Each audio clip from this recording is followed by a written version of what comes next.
In Islam, jinn are one of Allah's mysteries, creatures of smokeless fire that live parallel to humans but remain invisible to our eyes. Many Muslims are afraid of jinn, attributing all their failures, illnesses and even domestic problems to them, but are they really so powerful? Let's understand how jinns really affect our lives, what myths about them do not correspond to Islamic teachings, and how to protect ourselves from their harm without going to extremes. First of all, it is important to realize that jinn, like humans, are different. Among them there are believers and unbelievers, good and evil, strong and weak. The Quran says, "And I created the jinn and humans only in order that they may worship me." Surah Al-Zariyat, 56. This means that their main purpose is not to harm humans, but to experience this world as we do. However, just as among humans, there are those among the jinn who follow the shaitan and try to lead humans astray. One of the most common myths is that jinns can inhabit a person at will and have complete control over him. In fact, according to Islam, a jinn cannot enter a person's body without a reason.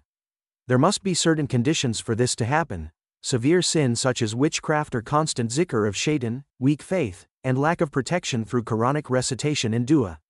The Prophet peace be upon him taught us to protect ourselves from the jinn by regular recitation of surahs Al-Fatiha, Al-Ikhlas, Al-Falaq and Al-Nas, as well as the ayat of Al-Qursi. Another myth is that the jinn are to blame for all illnesses and failures. Of course, they can influence a person, but often people write off their own mistakes or natural difficulties in life to them. For example, if a person is lazy and does not achieve success, it is not the genie's fault, but his own inaction. The same goes for illnesses. Although jinn can cause some mental and physical disorders, as in the case of possession, most ailments have medical causes, and should be treated by doctors, not just Reiki healers. Many people believe that jinn can grant wishes if they are placated or make a pact with them. This is a dangerous misconception. Witchcraft and asking the jinn for help is a grave sin that can lead to shirk polytheism. The Quran says, "And that people do not possess for themselves any harm or benefit except by the will of Allah." Surah Yunus, 49. No jinn will give a person anything good without consequences. Such help always turns into trouble. There is also a myth that jinn know everything and can predict the future. In fact, they only eavesdrop on the conversations of angels in the lower heavens and pass information to sorcerers, but often lie or distort it. After the sending down of the Prophet peace be upon him, access to this information was restricted to them, as the Quran says, "And we used to eavesdrop, but he who eavesdrops now finds for himself a flaming arrow beckoning him." Surah Al-Jinn, 9. So how do the jinn really affect our lives?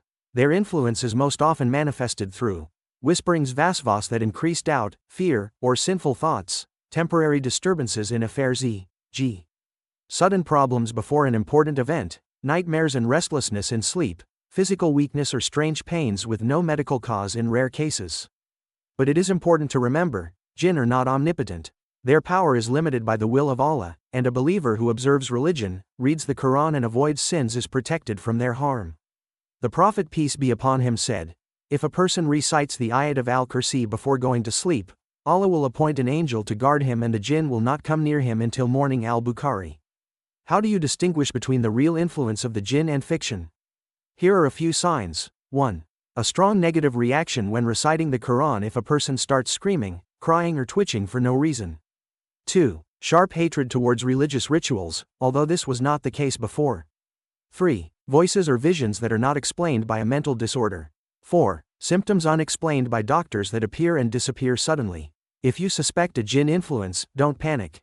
Start with strengthening your ibadat, namaz, fasting, dua, reading the Quran regularly, especially the Surah Al-Baqarah in the home, purifying one's life from sins, music, forbidden relationships, watching haram, turning to a righteous alim if the symptoms are serious. The main thing is not to go to extremes. Do not blame the jinn for all the troubles and do not deny their existence completely. Islam teaches us balance, to recognize the invisible world, but not to live in fear of it. After all, the strongest defense is strong faith and sincere worship of Allah. Remember, the jinn fear the true believers more than we fear them.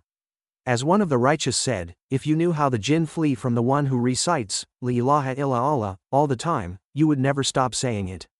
So let us strengthen our faith, and then no jinn will be able to harm us.